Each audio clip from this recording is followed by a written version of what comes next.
tuteur, je l'ai pris d'abord en me disant que l'important c'était d'accompagner, d'aider l'enseignant à s'ancrer dans la réalité de sa pratique, notamment par un certain nombre de visites de classe, où là c'est vraiment très important d'analyser la pratique de l'enseignant et surtout de l'aider à mettre en œuvre ces séances. Le référent, pour moi, c'était vraiment une personne de confiance avec qui je pouvais échanger sur ma pratique au sein de la classe, particulièrement lors de ces visites de classe, et puis lors d'échanges ponctuels au téléphone ou par échange, par discussion. C'est confier les doutes, confier les peurs, confier voilà, tout ce qui nous passe par la tête et sur comment est-ce que je me sentais moi en tant que professeur, sur ma posture et puis sur la suite un peu de mon parcours professionnel.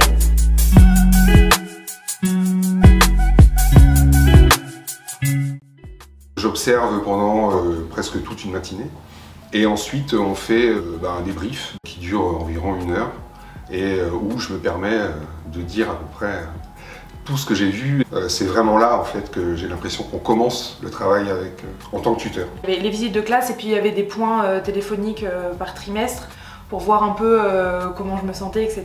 Que j'avais envie de dire, de partager sur mes doutes, mes craintes, mes peurs. Peut-être que David il se souvient pas, mais moi je me souviens d'une des premières visites qu'il a faites. Avant qu'on fasse le débrief, je me suis dit mais c'était ma séance la plus ratée de l'année. Et en fait il m'a vachement rassurée, il a pointé tous les points positifs. En fait, ça m'a vachement dédramatisé et c'était vraiment rassurant d'avoir le point de vue d'une autre personne qui connaît pas aussi l'établissement.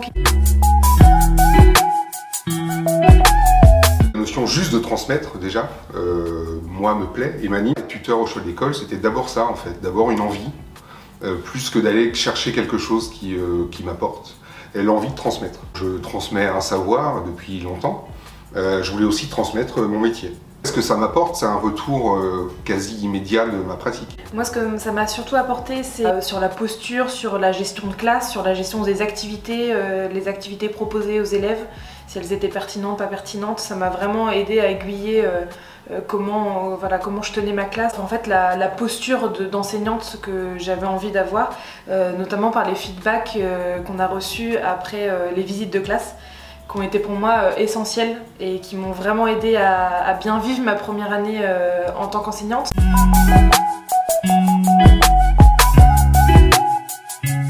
Quand je suis allé voir la même enseignante pour la 3e fois, elle a essayé de mettre en place une séance différemment pour essayer de faire en sorte que tous les élèves se sentent concernés, que tous les élèves essayent. Je suis un petit peu fier de voir leur manière au choix de l'école.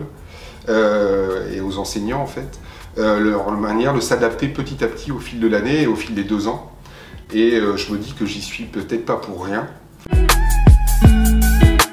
Une relation de confiance en fait, qui me paraît moi complètement essentielle en fait quand on va être dans une position à la fois d'enseigner à quelqu'un et de se laisser enseigner aussi. Entre autres aussi pour que je puisse moi me permettre de tout dire. Lors des débriefs qu'on fait après chaque visite. Je ne me serais pas permis de tout dire si j'avais pas senti cette relation de confiance. En aucun cas, il est question de juger. En fait, il est juste question d'en discuter, d'essayer de mieux faire. Un peu comme lui, une personne de confiance. J'ai tout de suite senti que j'allais pas me faire juger. Je pense que c'est lui qui m'a donné un peu envie de passer le CAPES cette année.